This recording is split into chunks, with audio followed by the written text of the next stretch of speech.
My name is Jillian Perrick, but my friends call me Jill. I'm a lover of all things orange chocolate. Think One Tree Hill is way better than the OC. And as a person who stutters, I strive to empower women with invisible disabilities to go after their dreams, just like I did. I'm a mindset coach specializing in imposter syndrome, helping women overcome their inner imposter with my master's in psychology and my certification in neurolinguistic programming, hypnosis, EFT tapping, and time techniques. And this is the From Imposter to Empowered podcast.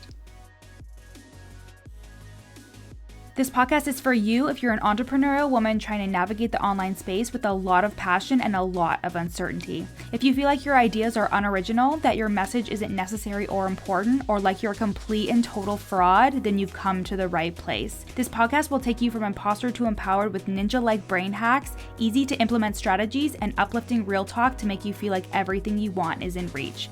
Find me on Instagram at YourCoachJill to let me know how much you loved this episode once you're done listening. Time to kick that inner imposter to the curb. Let's get started. Hello, friends. So as always, whenever I get in the car, I get very inspired. And this was actually a request from somebody on my Instagram stories not too long ago.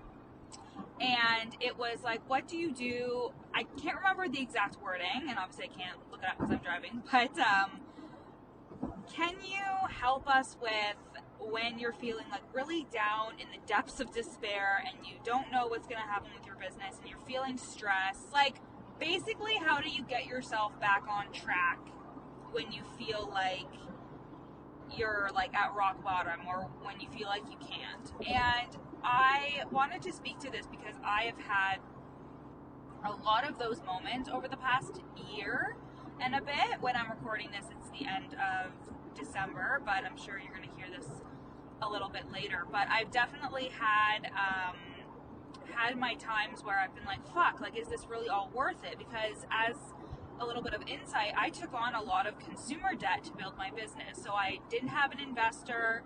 I don't have rich parents. I mean, they're moderately well off, but like, I built my own business to what it is today. And not saying that if you are helping people, if you are doing something amazing with your business, I don't give a fuck how you were able to grow it, but I'm just saying that for me, building my business looked like taking on a bunch of debt so I could advance my skills and advance my knowledge. Because when I invested, I actually had a credit card that was approved for me when I was like really like, how the fuck am I gonna pay for this? I wanted to pay for a social media manager in full. I wanted to pay for a mastermind in full. I wanted to pay off the rest of my certification with NLP. So this is all in September of 2019, okay? So I needed like 15 grand and I was like, please, universe, open up, give me 15 grand. I will not make you regret it. And I actually got approved for a credit card that was $15,000 exactly. It was wild. It was like down to the dollar what I needed. I think I was a little bit over the limit when all was said and done, but at the end of the day, like, I was able to pay it all through that credit card that was approved for me. So the credit card got approved. And I was like, holy shit, it's really happening. And it was so scary because I was like, okay, now I have to bet on myself. Like, now I have to bet that I am going to make good use of these investments. And now it's December 2020, and I've actually paid off like $18,000 when it comes to consumer debt because I had other cards other than that. So I had a bunch of consumer debt, and a lot of that was from building my business. And I felt a lot of shame around it. And there was a lot of times when I would get really down in the dumps about the debt that I had. I was like, how am I going to make money back and pay down this debt? And it was because I was looking at my situation as so final. And I've discussed this with a couple of my clients before, but I was always at the beginning of the month thinking, I just need to get to the end of the month. Or thinking, okay, like I made 10 grand this month, which is amazing, which is a huge accomplishment.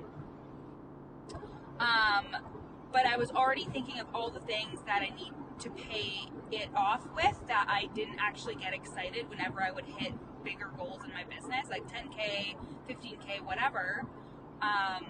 And I had a lot of those moments where I was like, fuck, if only I can get to the end of the month, but then I'm not going to have enough, or it's not going to be good enough. And I looked at it in such a final way. Like, it was a feeling of finality, and it wasn't even just when it came to money, but also when it came to my business. I was like, if I don't sign these people within the span of this time frame, my business isn't good enough. And even though I wasn't verbalizing that, that's what I was saying in my head subconsciously to myself. It was like, if this launch doesn't go the way that I want it to, that's it. But like, as I've said before on this podcast, your inner imposter, your imposter syndrome thrives on being arbitrary and vague.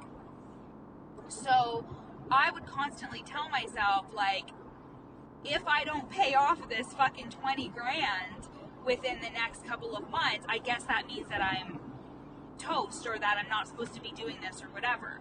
And I say this all the time to my clients. What are you making this mean? I say this to them when they get stressed out about their own launches, or when they're worried about something happening or afraid to do something, because I'm like, but what are you making the end result mean? You are making it mean that whatever happens is bigger than you and your business. But the thing is if you are running a business, it never ends. You are going to be consistently working on and growing your business and making sales and doing things up until you decide to quit. What I mean by that is, like, you have a decision to quit. You will have to decide and then deal with the repercussions to quit. But wouldn't it be just so much easier to keep going? Because you'll still have to deal with the repercussions if you decide to quit. So let's say I decided right this second that I was going to quit my business. Let's say I decided that right now, because I was like, you know what? All my debt's not paid off. My last launch that I just did wasn't that great, even though I wasn't too into it. And I'll be like transparent too about my own business, because it's not always like rainbows and butterflies. It's hard work, and there's some things that work and some things that don't. But I just believe that like trial and error is really important, especially in the early stages of your business, so you know what you like, what you really want to do with your business. Anyways, if I decided to do that, a bunch of people would be out a couple $1,000s because of my team. I would have reoccurring payments that are coming out anyways that I can't just cancel. I would have clients who I'm currently working with who would be like, what the fuck? We have contracts, like we're working together. I would have an Instagram community and a Facebook community and all that stuff where like people would be like, yo, where did Jill go? So the thing is nothing is ever truly final.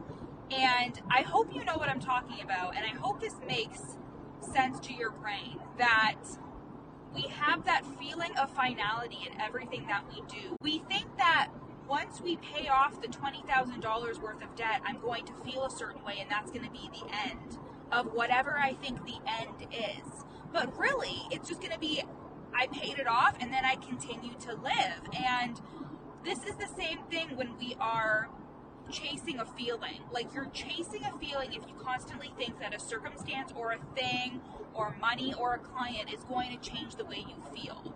You are chasing a feeling, but you're never going to actually come to that feeling because you're not cultivating it right now. You're not figuring out how to cultivate that right now. And if you look back on all the other months, like, you made it through. If you're still alive today, you made it through, albeit maybe a couple of hiccups here or there. Maybe you had to extend a payment. So for example, I had to raise the credit limit on one of my cards just to get it paid off for the month, and then the next month I was able to just pay it off in full, no problem. But if I would have sat there and said like, oh my God, like, I don't know what I'm gonna do, I don't have enough, blah, blah, blah. If I would have led with that, then I probably would have been way more stressed out, instead of just being like, how can I rectify the situation right now? And that was applying for an increase for my credit limit. I trust myself with my money. I know that even if I put it on a credit card for my business, I'm going to pay it off because I have before. And I believe in my business, and I believe that I'm not just going to stop making money. It's just not going to happen. And that's the attitude that you have to come at it with, even if you really feel like, oh my God, like, what's this all coming to? And it's because you're never going to be done. Like, you're growing your business, you're working on it, you are consistently putting out content and working on yourself. And even if you take a week off from content, like, the world doesn't end. Your business doesn't end. Your business is your business because you choose to run a business, regardless if tomorrow you don't get paid from that business, you know? I think we can get really caught up in like all these people with really big companies and stuff and that are like generating huge numbers. It's like, but they had to start somewhere too. They had to start in a place where they weren't making money every day, but now they are. But if they would have quit when you're at the stage that you're at now, of course they're not going to get there. It's the persistence, it's the resilience, it's the mental resilience, reminding yourself that this is just one moment in time, but my future can be as real as I am making my past. If you are consistently making your past the realest thing ever, like, oh, because I was bad with this one credit card, that means I'm going to be bad with all my credit cards. That doesn't have to be your future. I used to be really bad with fucking credit card debt. I used to be a really bad online shopper, but I learned from my mistakes, and now I'm really good at deciding what I want to buy and deciding what I don't want to buy.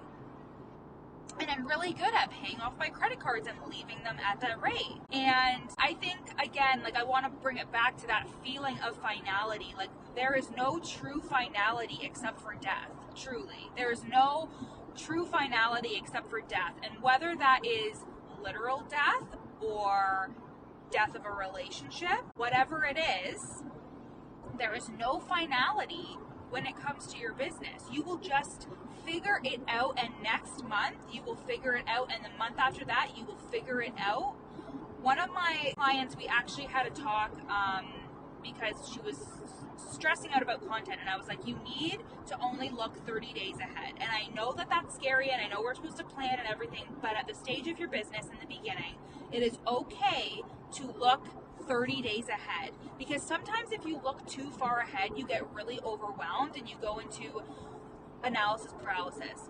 But what if you were just responsible for the next 30 days, and because she doesn't have a team or anything right now, it's only her, like, focus on those next 30 days and what you want to create and do in the next 30 days, and make that responsibility, because then the next 30 days are going to come up on you and hit you so fast, and before you even know it, it'll be 3 years later and you'll have a full-fledged 6-figure business, and you'll be like, holy shit, how did that happen? I still don't feel like I have a 6-figure business. It still feels really weird and braggy to say, personally, but hearing myself say it, it's like I'm looking at myself.